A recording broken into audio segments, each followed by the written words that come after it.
sobre mediação cultural para mulheres em situação de vulnerabilidade social. Importantíssimo esse assunto, importantíssimo esse tema. Então, a gente vai começar aqui falando sobre o currículo da Lucy. A Lucy é professora doutora Luciane de Fátima Beckman Cavalcante.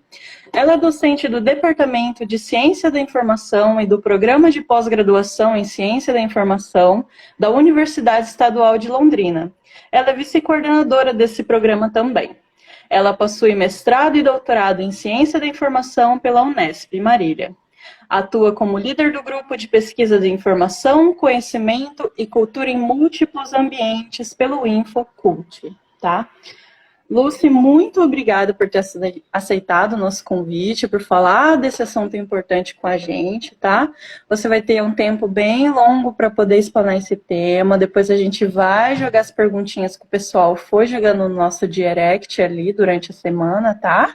Então a palavra é toda sua, novamente obrigada por ter aceitado, tá? Obrigado por ter nos acolhido. Obrigada.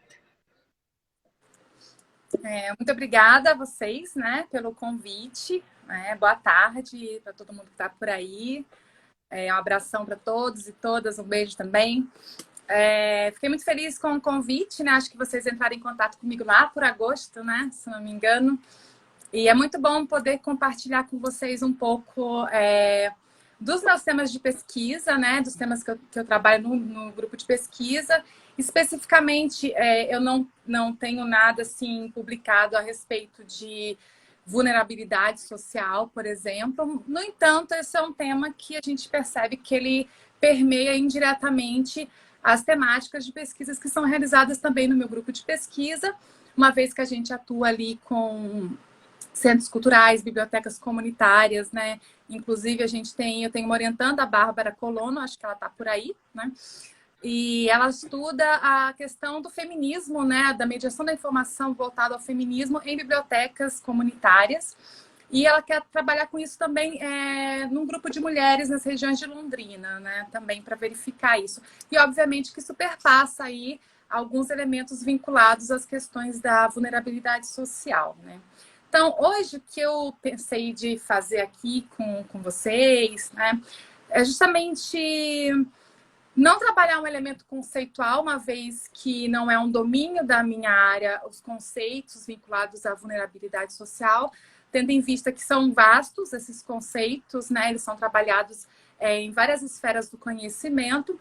No entanto, para o contexto aí, do público que assiste, bibliotecários, estudantes, né? O pessoal da ciência da informação em geral, é interessante para que a gente pense e repense também alguns fazeres, alguns elementos aí da nossa estrutura, como que ela se coloca e ela se apresenta para a gente, né?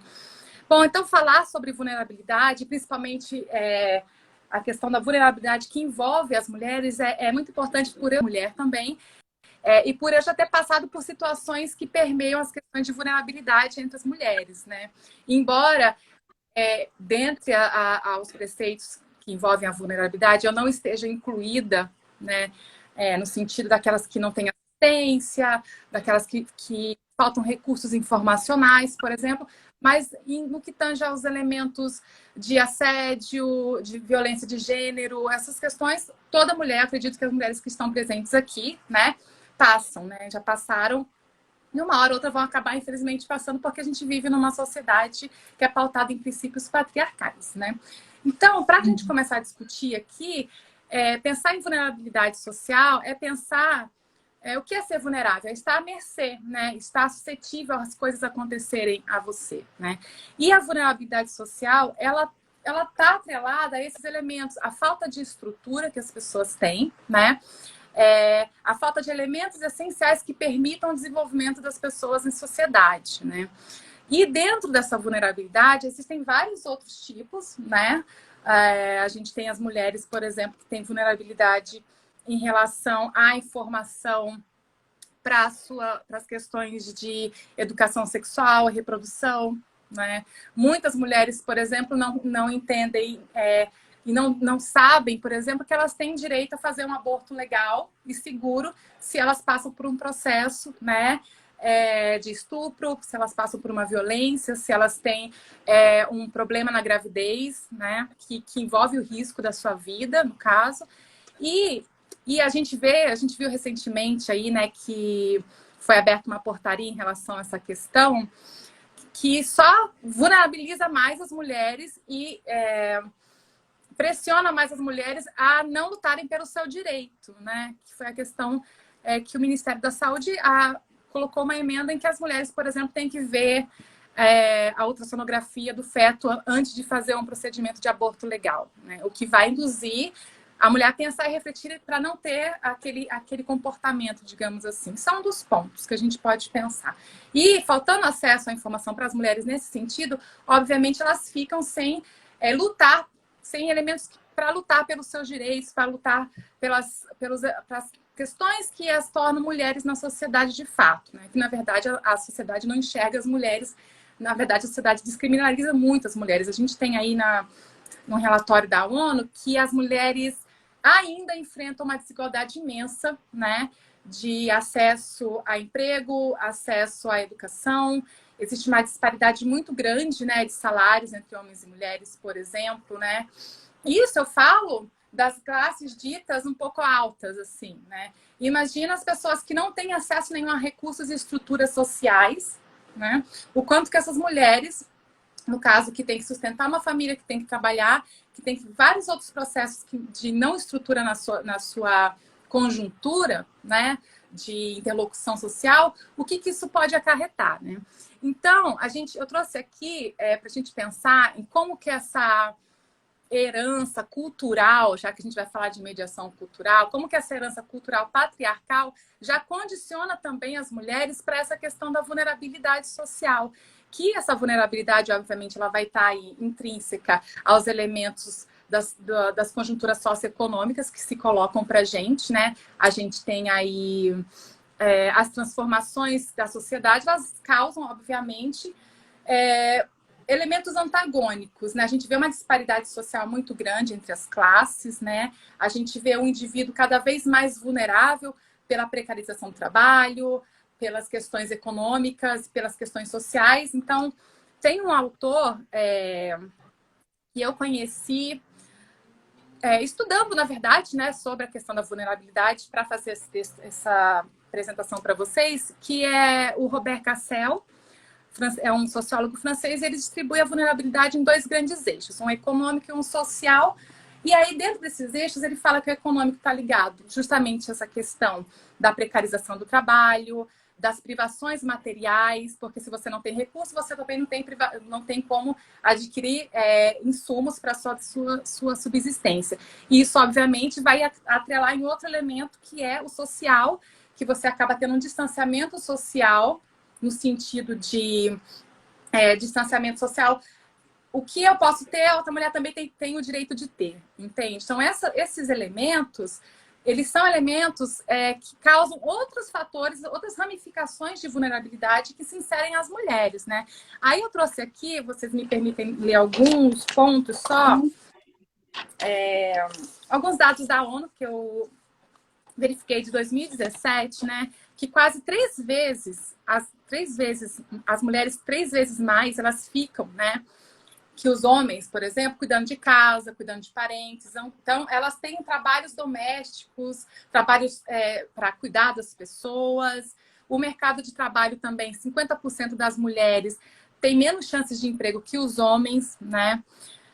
Um dado importante pensar isso também, que isso já é um reflexo da própria construção social em que a mulher se coloca. E se coloca não, em que ela é colocada pela sociedade, em que ela é colocada pela sociedade patriarcal, né? Lá na sua construção, no seu cerne, né? E é engraçado como a gente vê isso muito reproduzido, né? Esses tempos eu cozinho, né? Assim, faço pão, enfim, eu estava tentando explicar um homem, né? Numa roda de amigos, enfim. E essa pessoa me cortou tanto, tanto, que eu desisti. Eu sabia que ele estava me interrompendo, sabe? Não, porque ele quis me ensinar como é que fazia o pão, sabe? Tudo bem, ele podia ter... Mansplaining. Mas hoje a gente vê isso nas entrelinhas, como essa estrutura também, ela condicionada lá atrás, ela também se apresenta hoje. Uma simples conversa assim, eu tô mostrando como é que eu fiz um pão. Entende? Pode ser simples, mas isso daí dá margem para várias outras coisas, porque numa discussão mais calorosa você leva um tapa na cara, porque você é mulher. Então, essas são as questões que estão enraizadas, infelizmente, na nossa sociedade. Isso é um elemento, infelizmente, cultural. É claro que ele não é só cultural, ele é de toda uma estrutura capitalista que proporciona aí as desigualdades entre as classes, aumentam as desigualdades entre homens e mulheres, né? E a gente acaba não enxergando de fato como que é o papel da mulher na sociedade, que é um papel importantíssimo, que não é o papel de que se coloca culturalmente, que é aquela que é a cuidadora da casa, provedor dos elementos reprodutivos, porque é isso que vem. E até as questões voltadas aí, quando a gente pensa nessa questão da educação sexual, da saúde, da questão reprodutiva da mulher, isso também vem incrustado, né? Isso também vem arraigado culturalmente, porque a gente não tem controle. Quer dizer, temos, mas não podemos ter o controle do nosso próprio corpo para decisões, né? A gente viu esse caso recentemente da menina, Mariana né? Ferrer. Uhum. Tem a Mariana Ferrer também, né? Mas eu estou me referindo à questão também, Da por de exemplo, 10 anos. do aborto que teve que ser feito, né? Que quase não foi, porque houve toda uma burocracia de um procedimento que estava amparado por lei. Mas aí é uma lei que é feita por homens, né? E aí a gente tem uma ministra da Saúde que tem princípios dogmáticos, religiosos, que interferem muito, né, na construção de políticas públicas, no pensamento, para a gente entender quais são os reais direitos da mulher. Então, a gente vê uma diminuição de direitos muito grande na sociedade em relação às questões que envolvem as mulheres, né? Isso é um absurdo. Eu tenho lido muitas coisas, eu conheço pessoas que passaram por várias situações, eu mesma já passei por uma situação de assédio por um professor de outro país, por conta de uma foto que eu coloquei na minha rede social, entende? Mas a minha rede social é o meu corpo, enfim, né? Mas a dominação que é feita já e que é passada e que é mediada por veículos de comunicação, por comportamentos, né, desde a infância, aquela questão do meninos azul, meninas a rosa, não pode brincar disso, enfim, a menina já tem que ficar com as bonecas. Então, todas essas construções, elas respaldam em coisas muito graves, como, por exemplo, o feminicídio, né? Nesses mesmos dados da ONU, a gente tem aqui que em 2017, quase 3 mil mulheres morreram por feminicídio em 23 países da América Latina e do Caribe. Ou seja, e a gente vê isso toda hora, né? Se a gente abre as redes sociais, se a gente abre a TV, e cada hora parece que pinga sangue de mulher nessas telas, né? Porque feminicídio é muita violência que a mulher sofre. Isso pelos aspectos físicos de violência sexual, mas pelos aspectos do direito também isso acontece. As mulheres, elas têm perdido muitos direitos, embora tenham alcançado muitos. A inserção da mulher no trabalho ainda é muito complicada, né?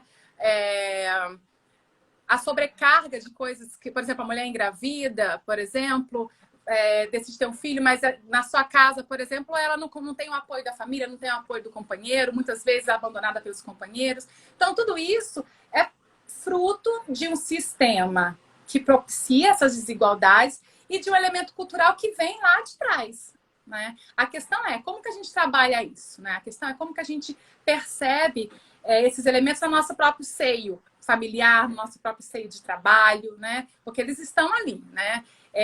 A misoginia é muito grande, a gente percebe na área acadêmica, isso é muito perceptível, assim, em alguns momentos você consegue, né, entender e compreender, olha lá, pesquisador X, pesquisador Y, enfim, são elementos, são questões que a gente tem que refletir, e na condição de profissional da informação, a gente tem que pensar isso também, e pensar quais são as mediações que estão sendo feitas aí, né? A professora Henriette, ela traz para a gente essa perspectiva da mediação da informação como elemento de uma ação que vai promover um protagonismo social, né? E essa percepção da professora Henriette é muito boa, porque nos leva a pensar que a partir dos elementos informacionais, o sujeito ele é autônomo, né, para tomar suas decisões, para mudar as suas realidades. Mas aí como que a gente vai pensar nessa autonomia, nessa discussão toda, se muitas mulheres, por exemplo, sustentam suas famílias sozinhas, muitas mulheres sofrem violências, e em decorrência da violência, elas começam a desenvolver transtornos mentais, transtornos obsessivos compulsivos, que aí influenciam também o seu desenvolvimento nas atividades laborais. Como trabalhar isso, né? Aí eu vejo que as pessoas jogam muito isso para os bibliotecários, para as bibliotecárias, para os profissionais da informação, mas é um conjunto, né? E acredito que enquanto a gente não perceber a sociedade como uma sociedade estruturada em classes, e que dentro dessas classes a subjugação da mulher, a subjugação dos direitos dessa mulher, e principalmente as formas estruturais arraigadas e culturais arraigadas em relação ao papel da mulher na sociedade, elas não forem quebradas, né? Então, acho muito importante a participação de grupos feministas inseridos nessas comunidades, inseridos nesses elementos sociais, para que a gente consiga, de fato, promover um acesso à informação. Porque com o acesso à informação, as mulheres vão ter como trabalhar os seus direitos, vão ter como desenvolver o seu empoderamento também informacional e, principalmente, conseguir melhorar e mudar a sua realidade. E os processos de mediação que acontecem nesses contextos são importantes para isso. Então, reuniões, participação, se é a biblioteca comunitária, por exemplo, participação mais efetiva desses profissionais para trazer essas mulheres ou para ir até essas mulheres, porque muitas vezes os bibliotecários assim, ficam ali passivos, né, esperando que a coisa aconteça, e a gente precisa um pouco mais de engajamento. É importante destacar aqui que na nossa área a gente tem profissionais assim que são extremamente importantes para isso, né? E que pensam, de fato, a função social desse profissional, né? E aí, no âmbito da questão da mediação, também eu quero destacar que não é só o levar ali, né? Não é só o colocar em encontro essas informações, né? Mas eu posso encher, sei lá, eu posso passar num bairro distribuindo folhetos sobre contracepção feminina, por exemplo, né? Mas eu sei se essas mulheres têm educação suficiente para entender o folheto na forma como se coloca. Será que o folheto está na linguagem dessas mulheres ou não, né? Então, adequar a informação para o contexto específico daquela realidade que a mulher se insere, né? Obviamente que a mulher universitária, doutora, enfim, ela vai ter acesso ao nível de informação que determinada mulher de outra classe social, por exemplo, não vai ter, ou não vai ter no tempo determinado que ela precisa ter. Então, os processos de mediação eles têm que ser pensados nessa forma. E quando a gente pensa em mediação cultural, a gente pensa sempre... Tem muitos trabalhos, na verdade, sobre mediação cultural em bibliotecas, né? Essa questão da relação do público com a obra de arte, com a informação vinculada à obra de arte, né? Que é uma das propostas da mediação cultural. Tem autores que trabalham muito bem isso. Inclusive, acho que o Alessandro Rastelli fez o doutorado dele sobre esses elementos. Ele investigou a mediação cultural em bibliotecas no Brasil e na França, né? E ele traz essa perspectiva. O Edmir Perrotti e a Ivete Perrutini, eles trazem uma perspectiva mais voltada aos contextos simbólicos, né? Aos contextos aí de reconhecer os conflitos e tensionalidades que existem aí, né, na sociedade, para conseguir trabalhar ações de mediação que sejam mais democráticas, que sejam mais acessíveis e que, principalmente, que sejam plurais no desenvolvimento das pessoas, né? E aí eles inserem os dispositivos aí, informacionais e culturais como elementos que propiciam essa mediação, né? Recentemente, eu coaduno, né, com alguns preceitos do Edmir Perrotti e da Ivete Perrutini, bem como da professora Henriette Gomes e do professor Marco Almeida, da USP, né? E, recentemente, eu tive um artigo publicado juntamente com o professor Arthur Bezerra, em que a gente propõe um conceito, né, uma definição aí, uma proposta de mediação cultural da informação, né? O título é Mediação Cultural da Informação para o Reencantamento do Mundo.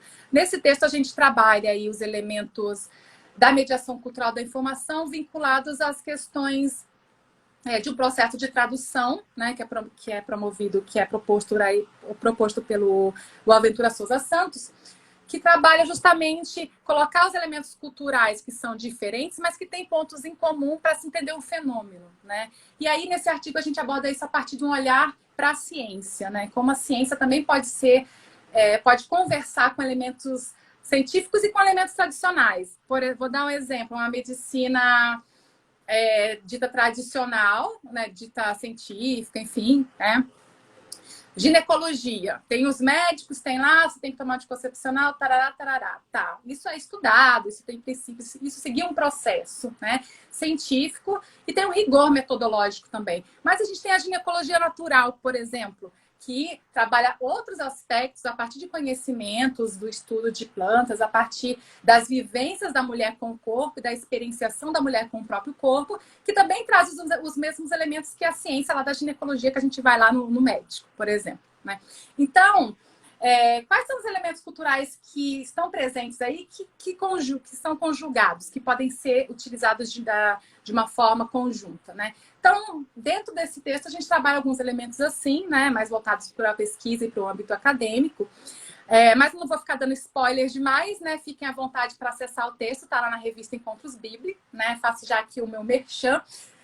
E nesse texto a gente propõe o conceito de mediação cultural, que seria aí essa aproximação ou interlocução entre as compreensões culturais, as compreensões dos fenômenos informacionais na sociedade, mas que extrapolam somente a questão de você dar o acesso, de você prover o contato, né? Por quê? Porque a sociedade estruturada em alguns elementos, esses elementos influenciam o sujeito culturalmente, né? E, obviamente, vai influenciar também, esses elementos acabam influenciando as relações do sujeito com a informação. E, no caso aí, a gente tem que pensar que a mediação cultural da informação, né, ela não é algo totalmente dissociado da mediação cultural e da mediação da informação, ok? Ela está vinculada à mediação cultural, está vinculada à mediação da informação. No entanto, o que as difere é justamente o escopo maior de possibilidades que podem ser abarcadas a partir do entendimento dessas subjetividades e dos elementos culturais presentes e desenvolvidos por meio das simbologias entre os sujeitos, as trocas culturais e simbólicas dos sujeitos, né? Então, isso é importante a gente pensar. Então, quando a gente pensa em mediação cultural da informação para mulheres, a gente tem que pensar em quê? A gente tem que pensar que existe uma sociedade estruturada de uma forma patriarcal. Essas mulheres, elas sofrem muito por conta disso. Como que são e quais são os valores que estão arraigados nos ambientes micro de relação dessa mulher, nos ambientes macro de relação dessa mulher também, e em relação às questões contextuais e culturais que influenciam o seu desenvolvimento, né? Hoje eu estava conversando com um pesquisador sobre essa questão da vulnerabilidade, e ele também estuda sobre esse tema, né? E aí ele me passou um texto, olha que interessante esse texto, eu não tinha lido, né? Eu falei assim, mas eu não vou ler agora antes da minha fala, porque vai acabar me influenciando, eu posso misturar algumas coisas, e como eu disse anteriormente, a minha intenção não é aqui ficar falando de conceito, mas é trazer um debate, uma abordagem para que possamos discutir com todas as mulheres também presentes aqui na live, né? E aí, esse pesquisador, nesse texto, né, que ele me indicou, tem dois autores, né, Robert e Ballantyne, que eles inserem a vulnerabilidade em dois pontos, né? Também assim como o Robert Cassel. A vulnerabilidade extrínseca, que seria aí, então, o que é ocasionado por situações externas. Então, por exemplo, a gente tem o capitalismo que provoca divisão de classes, que provoca precarização do trabalho da mulher. As mulheres acabam indo para trabalhos informais, sem segurança, sem proteção, né? A proteção social dos direitos, né, das pessoas acaba sendo prejudicada também. Isso são fatores externos, né? E aí também coloca uma vulnerabilidade interna, que seria aí coisas que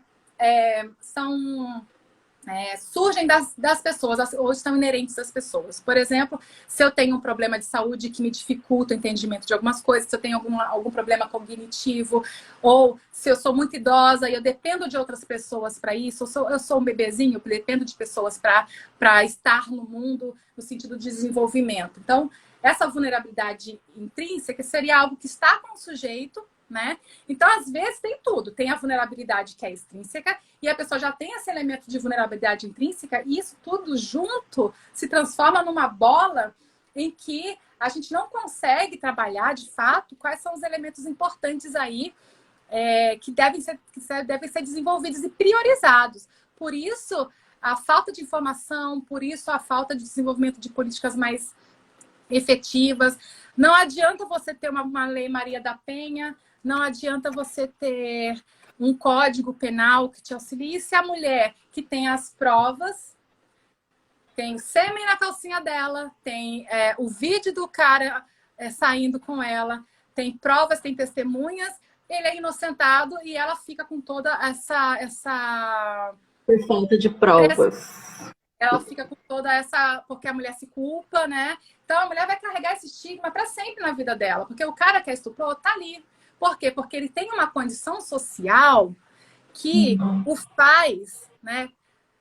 O torna dominador da situação. Ou seja, novamente a gente já vê o elemento cultural aí colocado, né? Daquela questão do homem dominante, dominador da mulher, né? Então, essa questão se reforça muito nesse caso. Então, como que a gente pode reforçar as políticas que existem e os elementos que existem se, além do mais, existe todo esse contexto externo que influencia no desenvolvimento e nas percepções que a mulher tem da sociedade e na sociedade. Porque essa questão do machismo, essa questão da misoginia, a gente também vê mulheres agindo dessa forma, né? Porque isso é uma construção cultural. Tem um autor, não vou lembrar quem é agora, mas ele diz que quanto mais arraigadas as questões, né, culturais, mais difícil delas serem quebradas. Então, é um processo longo, né? É um processo que envolve informação, principalmente, envolve desenvolvimento de políticas públicas, e envolve as mulheres aparecerem nos espaços e, principalmente, as pessoas que detêm essas informações, né, trabalharem um acesso melhor à informação para a mulher. Não só um acesso, mas também as formas de fazer com que essa mulher perceba essa realidade, ou seja, como que essa mulher percebe essa mediação cultural da informação, né? A gente vê aí, por exemplo, a TV, as redes sociais, condicionando, né, já comportamentos em relação à mulher. E, às vezes, hoje a gente vê uma crescente de elementos de empoderamento feminino. Mas se a gente para ver, por exemplo, comerciais antigos, novelas antigas, autores, né? É um absurdo de coisas que acontecem. A mulher é colocada justamente ali como o objeto, né? Como aquela pessoa que é o objeto sexual, é o objeto reprodutor, e só isso, né? Como se não fosse um ser no mundo. Então, quando a gente pensa em mediação cultural da informação e no contexto de vulnerabilidade, a gente tem que pensar que esse contexto está estruturado também a uma cultura informacional que se coloca em relação à mulher, né? E a uma cultura também entremeada em valores que vão subjugar as ações, os comportamentos, né? Os condicionamentos da mulher na sociedade. Então, são diferentes formas de mediação que acontecem que privilegiam essas situações, infelizmente, né? Situação de estupro, situação de violência verbal, situação de violência de gênero, né? Então, a gente tem que pensar, por exemplo, aqui na questão de saúde reprodutiva e sexual, um dos elementos que eu esqueci de falar, que eu peguei no site da ONU também, que me chamou muita atenção é que 225 milhões de mulheres não conseguem planejar a vida reprodutiva, né? Isso porque em muitos países também as mulheres têm, culturalmente as mulheres têm essa questão da reprodução, então as mulheres são obrigadas a casar, mulheres e meninas são obrigadas a casar, muito cedo. A gente também tem aí mulheres que são estupradas pelos maridos, mulheres que são impedidas de tomar anticoncepcional, mulheres que não têm acesso aos elementos de contracepção, mulheres que desconhecem as formas de contracepção. Então, tudo isso é um fator, né? São fatores, na verdade, que estão entrelaçados por um contexto macro que faz com que essas ramificações acontecem e com que essas vulnerabilidades elas se potencializam, né? Porque eu penso que quanto mais a mulher tiver acesso à informação, e não só isso, quanto mais ela tiver acesso e conseguir perceber essa realidade, perceber, por exemplo, que ela está num relacionamento abusivo, né?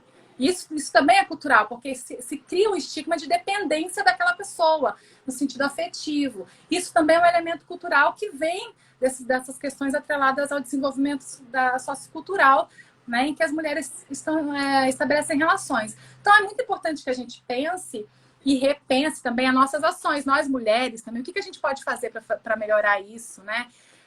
Para erradicar essas situações, né? Eu tô aqui falando da minha casa com o meu ventilador aqui no fresquinho, por exemplo, mas enquanto isso uma mulher, por exemplo, está sofrendo violência sexual, né? Está sofrendo algum tipo de violência. Isso não é justo nessa sociedade. Essa pandemia ainda mais, né? Ainda mais na pandemia que reforça, as mulheres têm que ficar em casa.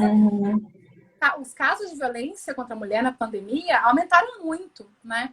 Então, isso tudo reforça uma situação e uma conjuntura aí de desvalorização, de perda de direitos cada vez mais das mulheres, né? Então, quando a gente pensa em vulnerabilidade, a gente tem que pensar que a vulnerabilidade é não ter acesso igualitário para várias coisas também. E dentro dessa vulnerabilidade, existem outros elementos também. A vulnerabilidade financeira, a vulnerabilidade afetiva, a vulnerabilidade para a da saúde, para a educação. Tudo isso se transforma num conjunto macro de elementos que têm que ser discutidos, né?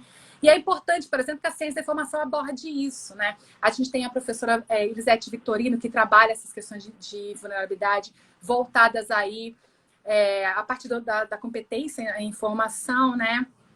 O pessoal também, por exemplo, a Agenda do 2030, o item 5 da Agenda 2030 é justamente a questão da igualdade, né, entre os gêneros. Mas, para além dessa agenda, o que é preciso, né? O que de fato a gente tem que fazer? Palestra, a gente pode fazer ação concreta, né? Então, isso é muito importante também, a gente refletir nas nossas práticas, eu na condição docente pesquisadora, e também eu deixo aqui para os profissionais, né, para as bibliotecárias e para os bibliotecários, né, presentes aí, arquivistas, museólogos, né. Eita, que eu acho que eu já falei demais, né. O papo tá bom. É um papo meio triste, assim, né, porque a gente queria estar aqui dando notícia boa, dando perspectivas boas, dando dados bons, mas não é isso que a gente tem hoje em dia. A gente está vendo uma crescente ruim, a gente está vendo dados ruins com a pandemia, né? Mas é importante a gente discutir isso, principalmente na nossa profissão, seja de bibliotecário, seja de cientista da informação, é importante a gente discutir isso. É importante esse protagonismo da mulher, que agora que a gente está saindo da casinha, em pleno século XXI, agora vi uma notícia, acho que foi ano passado, que as mulheres conseguiram dirigir no Irã. Tipo, dirigir, gente, é uma coisa tão, tão simples assim, sabe? Absurdas que, se a gente para observar a realidade atualmente, é algo assim, jurássico, né? Parece a idade das pedras, né? É um absurdo. Por exemplo, eu sou uma mulher que, se mexem comigo na rua, eu devolvo, né? Eu sei que eu posso correr riscos, mas eu sempre devolvo, porque se a gente se a gente se cala, não tem o nosso direito já está sendo quebrado de duas formas, porque a pessoa está te ofendendo, né? Está te violando verbalmente, e também porque a gente se cala, né? A gente não pode se calar. Sim. Então, quando a gente pensa na mediação cultural da informação, a gente tem que pensar numa mediação cultural da informação que esteja voltada a combater esse tipo de vulnerabilidade social, na qual a mulher está, né, inserida também, e na qual e a mediação cultural, e a vulnerabilidade social que só cresce, né, em relação aos contextos femininos, porque a gente vive numa sociedade pautada em preceitos capitalistas e capitalistas voltados a contextos de gênero também, né, infelizmente. É isso. Não sei se tem mais tempo, mas aí Todo, depois tem para as perguntas. nossa, Bom, todo o ambiente influencia, como você disse mesmo. Já temos perguntinhas aqui, Lucy? Posso te chamar de Lucy? Eu tô chamando desde o começo da live, ó a intimidade. ninguém Deixa eu ver. acerta a falar meu nome. Então, eu sempre me Lúcia, porque não, as pessoas não conseguem falar Luciane. Tá, a primeira pergunta veio lá do Instagram, da nossa caixinha. O movimento feminista tem conseguido lutar pelas necessidades das mulheres em condições de vulnerabilidade? Você acha que o Tem. movimento... Sim, olha, Uhum. o movimento feminista é extremamente importante para essas lutas, né? Se não fosse pelo movimento feminista, eu creio que muitas coisas não teriam avançado, né? Mas o movimento feminista, ele ainda sofre muito preconceito, né? Principalmente de mulheres também, né? Isso é muito interessante, porque o Verdade. feminismo, né? As pessoas vêm com aquele papai, mulherada não sei o quê, sovaco não sei o quê. Gente, são uns absurdos. Quando a gente tem que pensar o movimento feminista, a gente tem que pensar em um movimento feminista que lute contra um sistema capitalista, um movimento que seja classista, né? Inclusive, hoje está acontecendo um curso muito interessante, né? Promovido por uma colega minha de trabalho, a professora Ana Cristina, que vai debater justamente essas questões, né? Sobre o feminismo classista, né? A introdução ao feminismo classista a partir do materialismo histórico. Então é importante a gente pensar que o feminismo ele sempre vai contribuir, né? No entanto, existem muitas barreiras ao desenvolvimento mesmo do feminismo, como essas questões de preconceito, como o não acesso à informação, como falta de recursos também para promoção de palestras, para promoção de debates, para promoção de ações, né, com as mulheres, né? Por exemplo, aqui em Londrina teve uma médica feminista que, em um determinado período, ela divulgou uma cartilha de como proceder com o aborto legal, né? E na cartilha também explora aí como que as mulheres que não têm... A gente sabe que o aborto no Brasil é um tabu muito grande ainda. E aí, muitas mulheres que não têm recursos, as mulheres que estão em situação vulnerável, né, que não têm recursos e não têm essa questão da legalização do aborto no Brasil, elas acabam, infelizmente, optando por outros métodos, né, para que isso aconteça. E por conta dessa cartilha, essa pessoa ela foi perseguida politicamente na cidade, né? Londrina é uma cidade muito bolsonarista, né?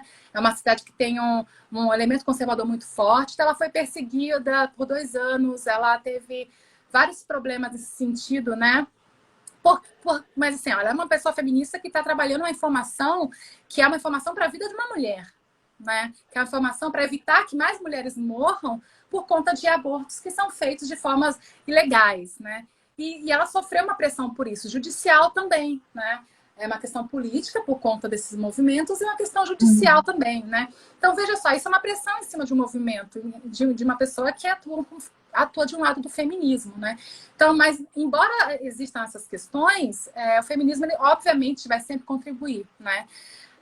E aí é como as profissionais, né, que lidam com a informação também podem contribuir ao feminismo, né? Como nós pesquisadoras, como nós bibliotecárias podem contribuir com o feminismo no sentido de trazer mais elementos informacionais para serem discutidos e para que sejam realizados, né, também, né, para que de fato saiam do campo aí da discussão e seja trabalhado no campo da prática, né? Não sei, já falei Acho muito. que se encaixa, acho que foi isso mesmo, e se encaixa com a próxima pergunta. Você acredita que a informação, de certa forma, demora ou chega com certo atraso para as mulheres em vulnerabilidade social? Por que isso ocorre? Seria uma falha nossa como profissional também? Provavelmente veio de alguma pessoa da biblioteconomia e arquivologia, né? Será? Provavelmente. Bom, olha, com certeza, né?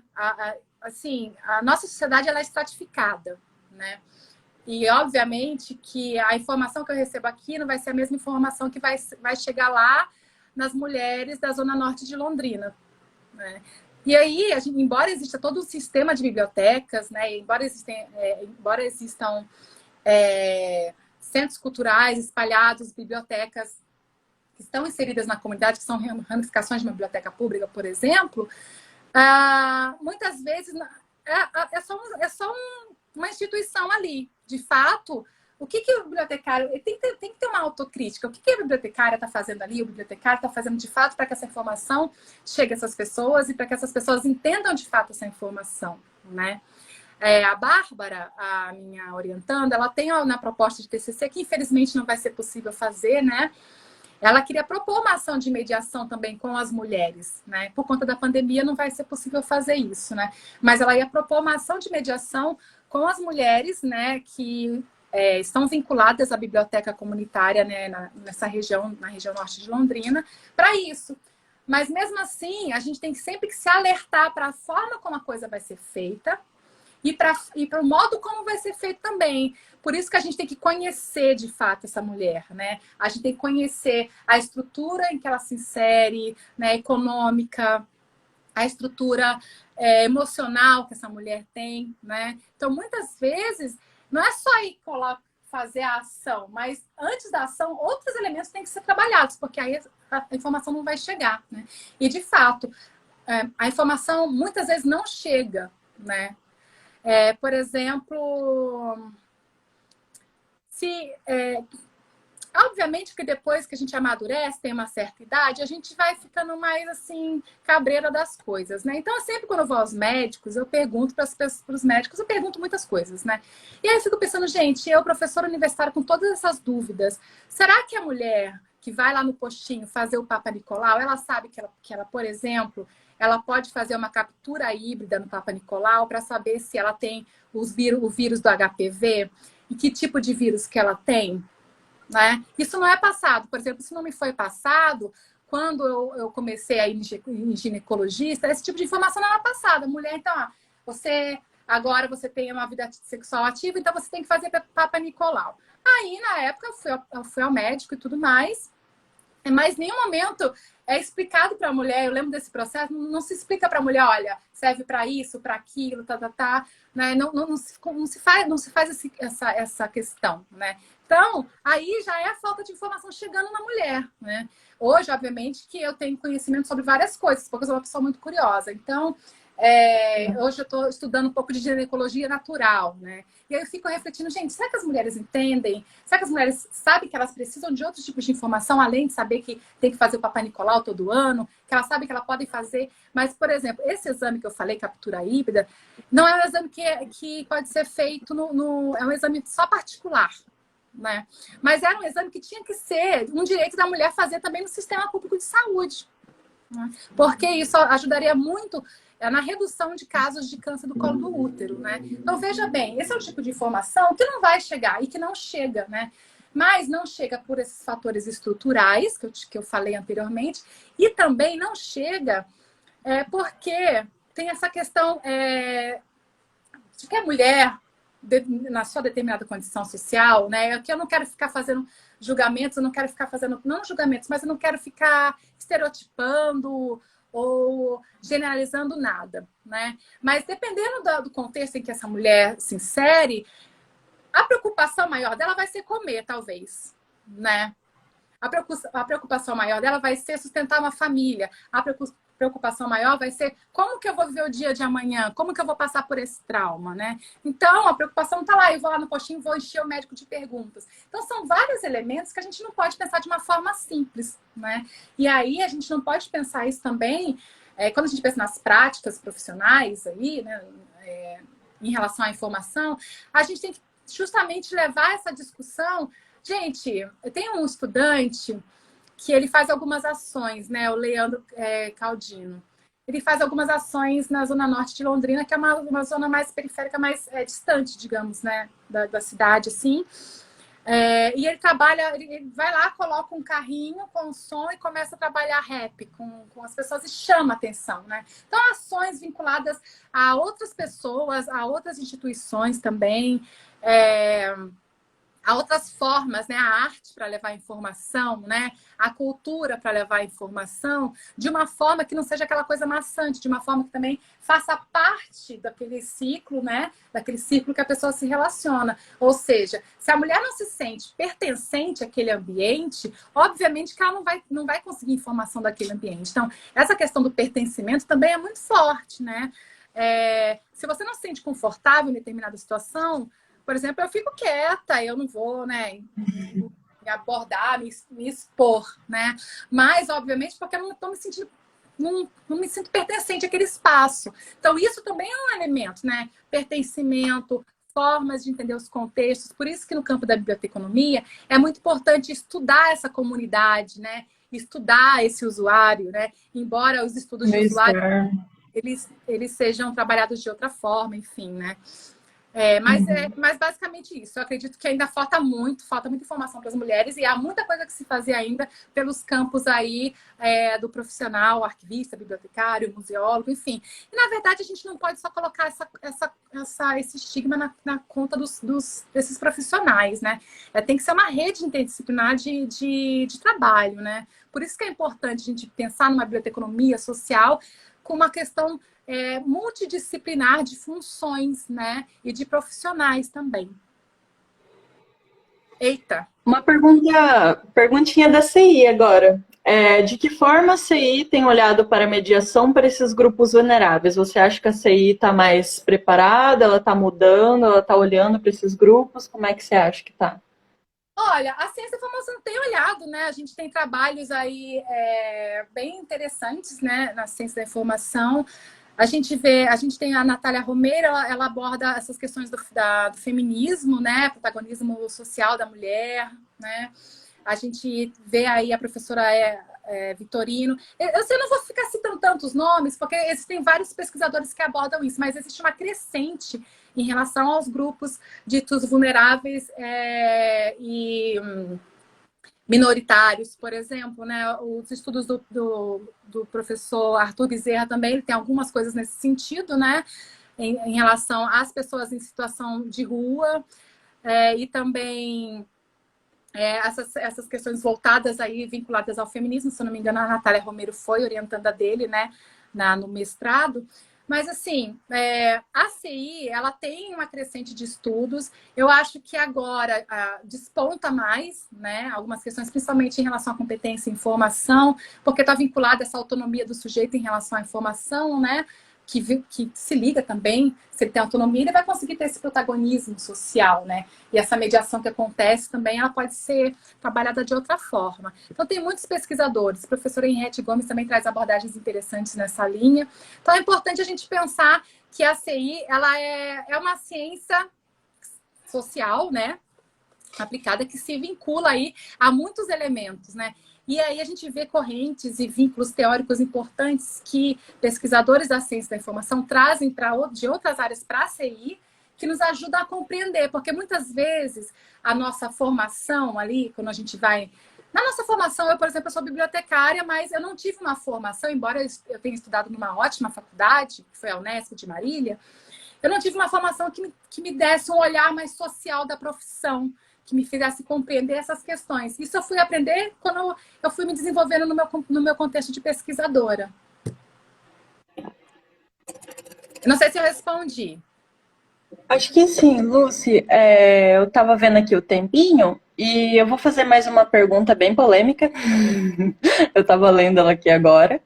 E aí a gente vai encaminhar para o encerramento. Eu vou dar um tempinho de fala para você, tá? Para você fazer suas considerações finais e os agradecimentos, tá bem? Olha, então vamos lá. Você avisa faltando 2 minutos para acabar, porque da outra live que eu participei, o negócio caiu.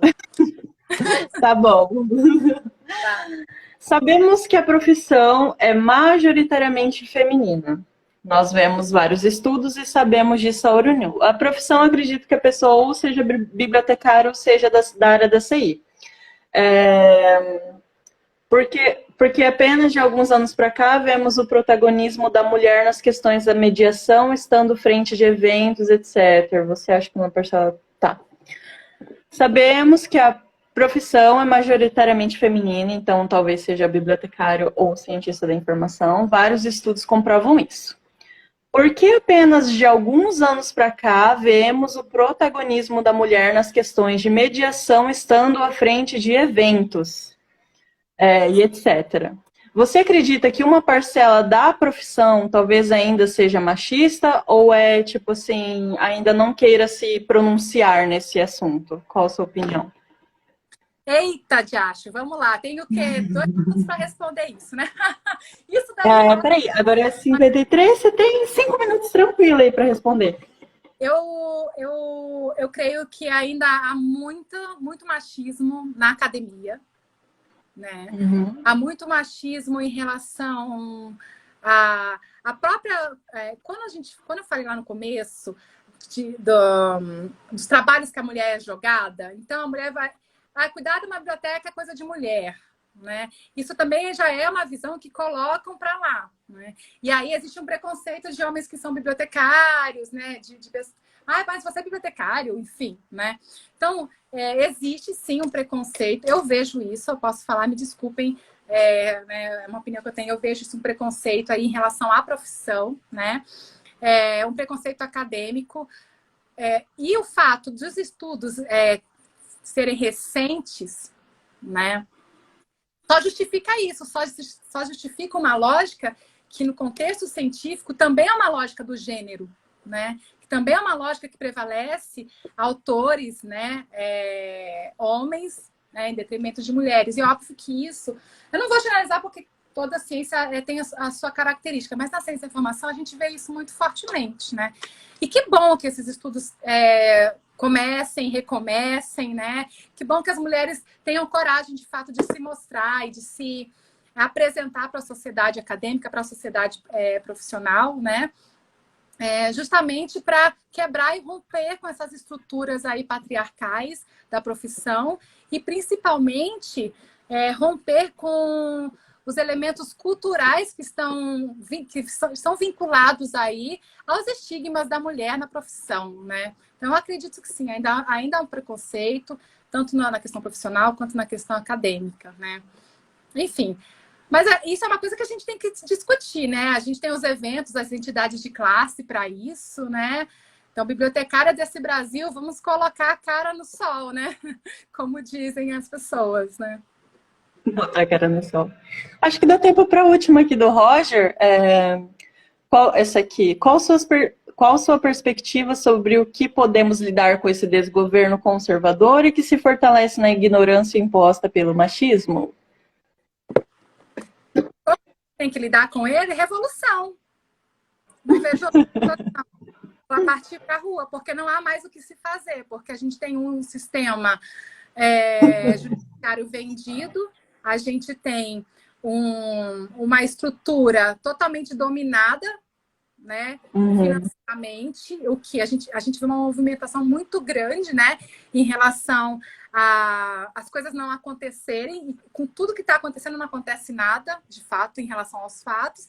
Então, eu só vejo as pessoas tendo que ir para a rua e, de fato, fazer uma revolução nesse país, porque eu estou muito descrente com a forma como a política está sendo tratada no Brasil e, principalmente, como os direitos, né, das mulheres estão sendo sofrem mais, né, sofrem pressão não, mas estão sendo disseminados de uma forma negativa, né, estão minando, na verdade, os direitos das mulheres. E aí, no contexto das instituições públicas também, a gente tem agora essa reforma administrativa que vai ser o fim do mundo, né? A gente já teve a PEC do fim do mundo, que foi outro fim do mundo. Então, são coisas, assim, eu não vejo outra saída, assim, as perspectivas... Desanimando. Quer ser mais positiva, assim, nesse sentido, mas tá bem difícil, né? E ainda temos uma pandemia que nos deixa, assim, num sentido mais complicado, de que as barreiras são maiores para que a gente enfrente, de fato, os processos de dominação em relação à sociedade aí. Vamos caminhando para o encerramento, pessoal. Muito obrigada a todos que assistiram, a todos que enviaram as perguntas no nosso direct. Obrigada à equipe que está sempre ajudando aí no por trás das câmeras. Obrigada, pessoal. Lúcia, eu vou te dar 2 minutinhos para você fazer um merchan, para você chamar o pessoal para suas redes sociais, para os seus trabalhos. Depois eu encaminho para o encerramento. Tá certo, muito obrigada. Bom, obrigada mais uma vez pelo convite, fiquei muito feliz. Quero parabenizar vocês por essa iniciativa, muito bom esse compartilhamento, né, com todo mundo, né? As pessoas vão se conhecendo também. E mandar um abraço, né, para todos que estão presentes aí. Eu vi algumas orientandas e orientandos, né? Alguns amigos aí. Um abraço para o Marcos. Mandar um beijo para o Arthur, que eu vi que está por aí também, né? E dizer que a gente só pode mudar nossas realidades se a gente, de fato, colocar a mão na massa e enfrentar, né, essa realidade, né? Então, uma forma de enfrentar essa realidade, a gente está em período eleitoral, né, como a Bárbara disse aí, votem em mulheres, né, conheçam as propostas das suas candidatas, né, se insiram nos nichos que são de extremo domínio masculino e coloquem a sua cara mesmo para as coisas, né? É isso. Então, mais uma vez, obrigada. Viu?